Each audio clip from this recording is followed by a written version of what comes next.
গল্পের সুর চ্যানেলে সবাইকে স্বাগত জানাচ্ছি। আমি রোমানা নূপুর আজ আপনাদের জন্য নিয়ে এসেছি গজেন্দ্র কুমার মিত্রের লেখা একটি গল্প, জবানবন্দি। ছলনাময়ী কুহকিনী নারীর উদ্দেশ্যে আমার অন্তর্ভরা তিক্ততার শ্রেষ্ঠ অর্ঘ্য। হুজুর অবাক হচ্ছেন, ভাবছেন আমার মাথা ঠিক আছে কি না? ভয় নেই, মাথা খুব ঠিক আছে। এমন ঠিক বোধ করি কখনো ছিল না। যা বলছি হিসেব করেই বলছি। আজ না বললে তো আর বলাও হবে না। তাছাড়া ভয়ই বা কি? খুন জটাই করি, ফাঁসি তো একবারে বেশি হবার উপায় নেই। আর ফাঁসির বেশি কি শাস্তি বা দেবেন? কি দিতে পারেন আপনারা? এ তো তবু গোচর পাপ। অপরাধী হাতের মুঠোর মধ্যে, সমস্ত অপরাধী স্বীকার করছে সে। কত অসংখ্য ঘৃণ্য অপরাধ, কত পাপ নিত্য লোকের চোখের আড়ালে অনুষ্ঠিত হচ্ছে, তার খবর রাখেন? শুনলে শিউরে উঠবেন সেসব পাপের কথা। কিন্তু আপনাদের সাধ্য নেই তার কোনো কিনারা করেন বা অপরাধীকে ধরে বিচারালয়ের কাঠগড়ায় দাঁড় করান। কি বললেন? ভগবান তাদের শাস্তি দেবেন? কে জানে, হয়তো দেবেন, কিন্তু আমারও তো বিশ্বাস নেই। হয়তো অত ধৈর্যও নেই। আমি পারিনি সেই অদৃশ্য ভগবানের অপ্রত্যক্ষ কোনো শাস্তি নেমে আসার জন্য অনির্দিষ্টকাল অপেক্ষা করতে। আমার বিচার আমি নিজের হাতে তুলে নিয়েছিলাম। ভুল করেছি হয়তো, কিন্তু তার জন্য অনুতপ্ত নই। তবে আপনাদেরও দোষ দেব না। সমাজ রক্ষার জন্য এই শাস্তি দেওয়া এবং পাওয়া দুটোই হয়তো দরকার। তবু তো অনেক দিন ফাঁকি দিয়েছি ফাঁসি কাটকে। এবার যদি নিজের ফাঁকি পড়বার পালা এসে থাকে তো দুঃখ করব কেন? কি বললেন হুজুর? আমি এমন পিশাচ হলুম কেন? শুনবেন সে কথাটা? আমার মতো একজন ঘৃণ্য নরপশুর কুৎসিত ইতিহাস শোনবার মতো ধৈর্য আছে আপনাদের? শুনুন তবে, সংক্ষেপেই বলছি। আপনাদের ধৈর্যের উপর বেশি অত্যাচার করব না। স্নেহ, দয়া, মায়া এসব কোমল বৃত্তিগুলো মানুষ কোথা থেকে পায় বলুন তো হুজুর? মায়ের কাছ থেকে। কিন্তু আমার অদৃষ্টে বিধাতা যে শুরুতেই ওইখানে একটি বিরাট ফাঁকি লিখে রেখেছিলেন। জ্ঞান হবার পর থেকে মাকে যে মোটে দেখলুমই না। না, মারা যাননি, তাহলে তো বাঁচতুম। আমার অমন দেবতার মতো বাবা, আমরা দুটি ভাই। বিশ্বাস করুন, ছেলেবেলায় ফুটফুটে সুন্দর দেখতে ছিলাম আমরা দুজনেই।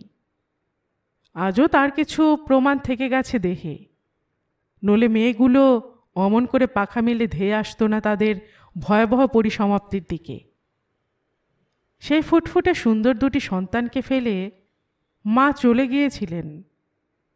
ঝগড়া নয়, ঝাঁটি নয়, দুঃখ দারিদ্র কিছুই নয়, শুধু শুধুই মনের মানুষের কাছে যাবেন বলে।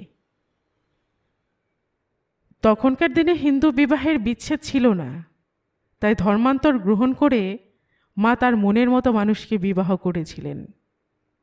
কাগজে কাগজে ছাপা হয়েছিল ঘটনাটা। তখনকার দিনে রীতিমতো চাঞ্চল্যের সৃষ্টি করেছিল। সেই অপমানে দুঃখে আমার শান্ত ভালো মানুষ বাবা পাগলের মতো হয়ে গেলেন। আমাদের জ্ঞান হবার পর দেখেছি কারুর সঙ্গে কথা বলতেন না, কারুর সঙ্গে দেখা করতেন না। দিন রাত ঘরের মধ্যে চোখ বুজে বসে থাকতেন। মস্ত বড় বিদ্বান ছিলেন, সরকারি কলেজের নামকরা অধ্যাপক। সে মানুষ যুবথুবু জড়ভরত হয়ে গেলেন চিরদিনের মতো। ভাগ্যে নিজেদের বাড়িটা ছিল, আর আমার জ্যাঠ দুটো দাদা ছিলেন একজন। আমাদের সে বড়দাই আমাদের বাপের কাজ করেছিলেন সেদিন। নইলে মানুষ হয়নি এটা ঠিকই, কিন্তু খেয়ে পড়ে বড় হওয়ার কি কাজ চলার মতো এই সামান্য লেখাপড়া শেখা, এটুকুও হতো না তিনি না থাকলে। সত্যি বাপের মতোই মানুষ করেছিলেন তিনি। কারণ বাবা বেশি দিন বাঁচেনওনি। অন্ধকার ঘরের মধ্যে দীর্ঘকাল রেখে দিলে টবের গাছ যেমন বিবর্ণ হয়ে শুকিয়ে যায় ক্রমশ, আমার বাবাও তেমনি আস্তে আস্তে বিবর্ণ হতে হতে শুকিয়ে যেন ঝরে পড়লেন। আমার তখন মোটে 11 বছর বয়স। বাবা যখন মারা গেলেন, কিন্তু সে অভাব একদিনের জন্য বুঝতে দেননি আমাদের বড়দা। আশ্চর্য মানুষ ছিলেন বড়দা। নিজের ভাইও এমন করতে পারে না তিনি যা করেছেন। একাধারে মা ও বাবার স্নেহ পেয়েছি তার কাছে। বিয়ে করেননি তিনি বহুদিন পর্যন্ত, করতে পারেননি আমাদেরই জন্য। আমার নিজের দাদা বিয়ে পাশ করে চাকরিতে না ঢোকা পর্যন্ত সাহস করেননি তিনি বিয়ে করতে। যদি পরের মেয়ে এসে আমাদের পর করে দেয়, এই ছিল তার ভয়। হায় রে, পরের মেয়ে কতটা করতে পারে যদি জানতেন তিনি। বড়দা যখন বর সেজে টোপর মাথায় দিয়ে পিঁড়িতে গিয়ে বসেছিলেন, তখন তার এদেশের নিয়মে বিয়ের বয়স পেরিয়ে গেছিল, তা মানছি। 40 না হলেও খুব বেশি দেরিও ছিল না 40 হতে। কিন্তু তা হোক, স্বাস্থ্য ছিল তার অটুট, চেহারাও ভালো, রীতিমতো সুপুরুষী বলতে হয় তাকে। আর মানুষ, অমন মানুষ আমি আজ অবধি আর দেখিনি। অমন শত্রু মিত্র নির্বিশেষে সর্বজীবে মায়া।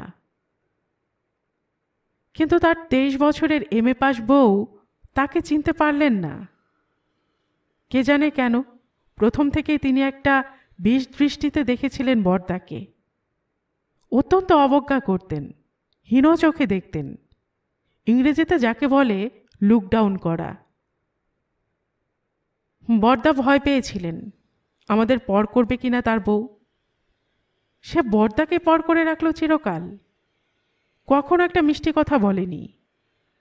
লোকে চাকর বাকরের সঙ্গেও অমন তুচ্ছ-তাচ্ছিল্য করে কথা বলে না বা বলতে সাহস করে না। তিনি স্বামীর সঙ্গে তেমনভাবে কথা বলতেন, মানুষ বলে মনে করতেন না যেন। বড়দা কিছু বলতে গেলে যেন থাবা মেরে থামিয়ে দিতেন, মুখের উপরে হেসে ভেঙচি কেটে পাগল বানিয়ে দিতেন। সেজন্যে কতদিন বড়দার চোখে জল দেখেছি।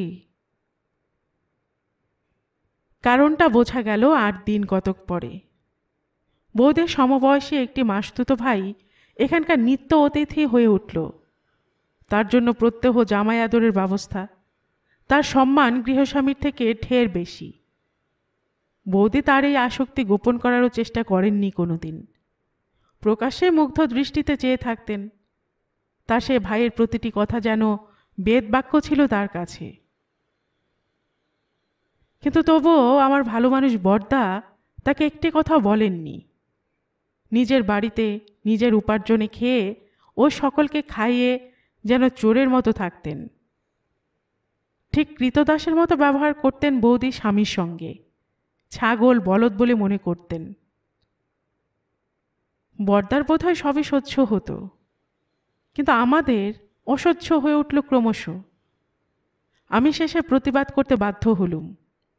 প্রথম প্রথম বৌদি যা কাণ্ড করতেন তার উত্তরে সে বলা যায় না। কোনো লেখাপড়া জানা ভদ্রবংশের মেয়ে যে এত ইতর হতে পারে তা আপনারা কল্পনাও করতে পারবেন না। কিন্তু আমি পিছু হটলুম না। ইতরতা ও ছোট লোকমিতে তার কাছে দীক্ষা নিয়েই তাকে হটিয়ে দিলুম। মনে মনে জোর ছিল যে ভালো মানুষ বড়দা বউকেও যেমন কিছু বলতে পারবেন না, তেমনি আমাদেরও না। শেষে একদিন বৌদি ও বড়দার সামনেই সেই মাসতুতো ভাইটিকে গলা ধাক্কা দিয়ে বাড়ি থেকে তাড়িয়ে দিলুম। এর ফলে বৌদির যেন একটা আশ্চর্য পরিবর্তন হয়ে গেল। প্রথম 2-3 দিন ভয়ঙ্কর কাণ্ডকারখানা করলেন। খেলেন না, দিলেন না, জিনিসপত্র ফেলে ছড়িয়ে ভেঙে কুরুক্ষেত্র কাণ্ড বাঁধিয়ে তুললেন। শেষে আমি তাকেও দূর করে দেব বলে তেড়ে যেতে যেন তার চৈতন্য হলো। কারণ তার বাপের বাড়ির অবস্থা ভালো নয়, কায় ক্লেশে দিন চলে। তার উপর সেখানে আবার ছিল তার সৎ মা। আমার মতো চোয়ারে গুন্ডার পক্ষে সবই সম্ভব বুঝে যেন ভয়েই স্তব্ধ হয়ে গেলেন। কিন্তু সেই স্তব্ধতা যে ভয়ঙ্কর ঝড়ের পূর্বাভাস তা তখন বুঝিনি। তিনি যে সেদিন সেই মুহূর্তে আমাদের সাংঘাতিক সর্বনাশ করবার সংকল্প নিয়েই শান্ত হয়ে গিয়েছিলেন তাও বুঝিনি। সে শান্তির তার প্রয়োজনও ছিল, নইলে উদ্দেশ্য সিদ্ধ হতো না। সবটাই বুঝলুম, দিবালোকের মতোই পরিষ্কার হয়ে গেল সবটা। মাত্র মাস 2 পরেই যখন তিনি এবং আমার নিজের দাদা একত্রে বাড়ি থেকে বেরিয়ে গেলেন। সেদিনের কথা কোনোদিন ভুলব না হুজুর। আমার বড়দা কিছুই বললেন না, কিন্তু আমি লজ্জায় তার মুখের দিকে চাইতে পর্যন্ত পারলুম না আর। লজ্জা নিজের দাদার জন্য, লজ্জা নিজের নির্বুদ্ধিতার জন্য, মেয়ে ছেলেটিকে এতদিন দেখেও তার আপাত শান্ত ভাবকে ভুল বুঝবার জন্য। এই 2টি আঘাতই যথেষ্ট, কি বলেন? কিন্তু তবু ওইতেই শেষ নয়, আরও কিছু আছে। মালতী বলে যে মেয়েটিকে ট্রাঙ্কের মধ্যে পাওয়া গিয়েছিল আসানসোল স্টেশনে, মনে আছে হুজুর? টুকরো টুকরো করে কাটা, চোখ দুটো ওপড়ানো। পাছে ওর সেই আশ্চর্য সুন্দর চোখ দুটো দেখে শনাক্ত করতে পারে কেউ, এই ভেবেই চোখ দুটো তুলে নিয়েছিলুম। কিন্তু তবু চেনা গিয়েছিল। হাতের বালা আর শাড়িতে লন্ড্রির মার্কা শনাক্ত করেছিল ওর স্বামী। তবে খুনি আপনারা ধরতে পারেননি, আজও পারেননি।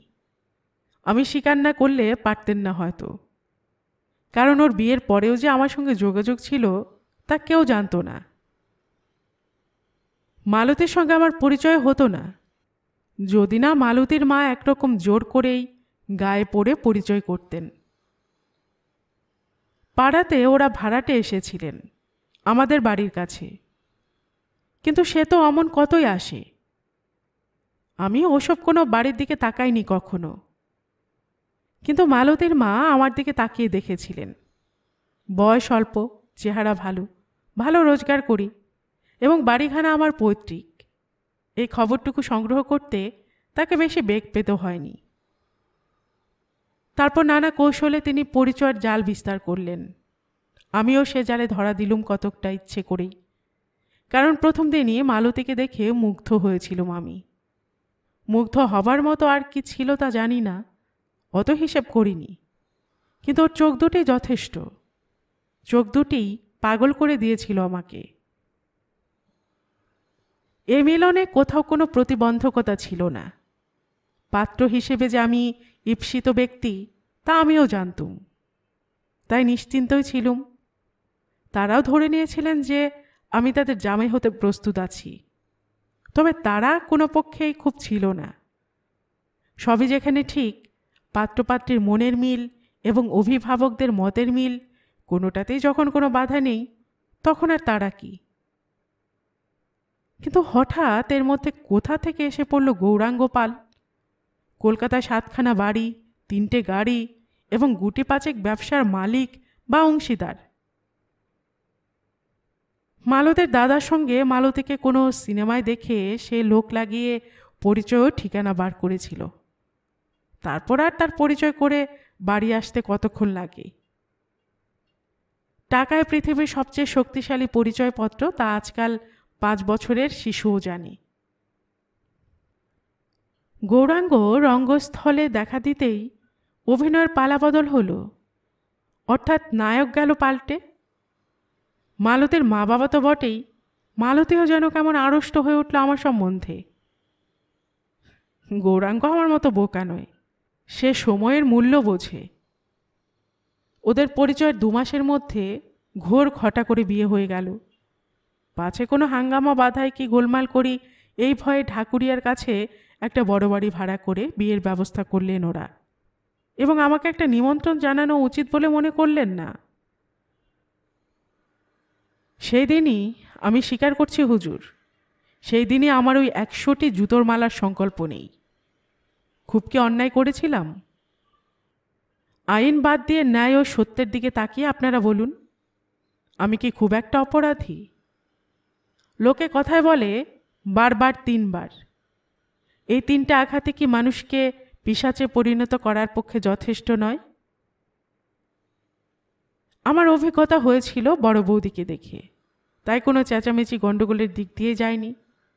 শান্তভাবে অপেক্ষা করেছিলাম সুযোগের। আমি জানতুম আমার সম্বন্ধে সত্যকারের একটা দুর্বলতা ছিল মালতীর। গৌরাঙ্গের অন্য কোনো চার্ম ছিল না, তার টাকা ছাড়া। তাই মাস 5-6 টাকাতে অরুচি হয়ে যাবার মতো সময় দিয়ে আবার একদিন মালতীর সঙ্গে দেখা করলুম গোপনে। সে যদি তখন আমাকে প্রত্যাখ্যান করত, যে স্বামীকে সে স্বেচ্ছায় বেছে নিয়েছে তার প্রতি এতটুকু বিশ্বস্ততা দেখাতো, তো আমি অনায়াসে তাকে ক্ষমা করতুম। কিন্তু সে আমার টোপ গিলল। নিয়তি ঘনিয়ে এলে যেমন পাখা মেলে মনের আনন্দে পতঙ্গ গিয়ে প্রদীপে ঝাঁপিয়ে পড়ে, তেমনই পড়ল সে। সেই শুরু ধর্মাবতার, আর এই শেষ। সেই দিন থেকে এইটিকে আমার জীবনের ব্রত বলে গ্রহণ করেছিলুম। একটি করে মেয়েকে ভুলিয়ে এনে তার জ্ঞাতসারে তাকে জানিয়ে হত্যা করব, আর তাদের একটি করে পাটি জুতো জমিয়ে রাখব, নিদর্শন। খুব মাথা খাটিয়ে করতুম এ কাজ, খুব হুঁশিয়ার হয়ে, যাতে কোনো প্রমাণ কেউ না পায়। কিন্তু পরপর 7টা সাফল্যে বোধ হয় একটু অহংকার বোধ হয়েছিল, তাই এবারে আর অতটা খেয়াল করিনি। ধারে কাছে যে সাক্ষী বসেছিলেন একজন, তাও দেখিনি। কিন্তু কি আর করা যাবে, 8টাও বড় কম নয়। আমার বাবার, আমার বড়দার, আমার হয়ে অনেক শোধ তোলা হয়ে গেছে, অনেক বেশি। কি বলেন? গল্পের সুর চ্যানেলে এতক্ষণ আপনারা শুনছিলেন গজেন্দ্র কুমার মিত্রের লেখা একটি গল্প, জবানবন্দি। আর এতক্ষণ গল্প পাঠে আমি আপনাদের সাথে ছিলাম রোমানা নূপুর। আপনারা যারা গল্পের সুর চ্যানেলের গল্প নতুন শুনছেন, আপনাদের সুবিধার্থে একটি বিনীত অনুরোধ, যদি আপনারা আরও এমন গল্প শুনতে চান, তবে নিচে সাবস্ক্রাইব বাটনে একটি ক্লিক করে রাখুন ও একটি লাইক করে রাখুন। এতে এই চ্যানেলের ভিডিওগুলি খুঁজে পেতে আপনাদের সুবিধা হবে। আর পাশে থাকা বেল বাটনটিও চেপে রাখুন, যাতে নতুন কোনো গল্প দেওয়ার সাথে সাথেই আপনাদের কাছে নোটিফিকেশন চলে যায়। সবসময় সবাই খুব ভালো থাকুন, সুস্থ থাকুন ও আনন্দে থাকুন, এই প্রার্থনা রইল।